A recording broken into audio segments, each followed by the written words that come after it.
নমস্কাৰ, মই জুবিন গাৰ্গ আৰু কাইলৈ 18 ডিচেম্বৰ আমাৰ অসমৰ চেতনা দিৱস, কবি অম্বিকাগিৰি ৰায়চৌধুৰীৰ জন্মদিন। আৰু মই কৈছিলোঁ যে মোৰ চিলাই এলবামৰ 12টা গান, প্ৰত্যেক মাহে আমি এটা গান ৰিলিজ কৰিম।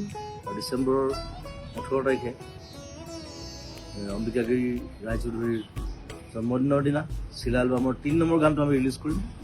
আৰু এই গানটো আচলতে অম্বিকাগিৰি ৰায়চৌধুৰীদেৱৰ এটা খুব বিখ্যাত কবিতা, এয়াতো নহয় হাঁহি তামাচা ভাগৰ জোৰোৱা গান। এই কবিতাটোক মই গানলৈ ৰূপান্তৰিত কৰিছোঁ আৰু কবি অম্বিকাগিৰি ৰায়চৌধুৰীদেৱক শ্ৰদ্ধা জনাই তেখেতৰ জন্মদিন উপলক্ষে কাইলৈ 18 ডিচেম্বৰত এই গানটো ৰিলিজ হ'ব। সকলোৱে শুনিব, চাব আৰু আশীৰ্বাদ কৰিব। ধন্যবাদ। এইটো নহয় হাঁহি তামাচাৰ ভাগৰ জুৰুৱা গান।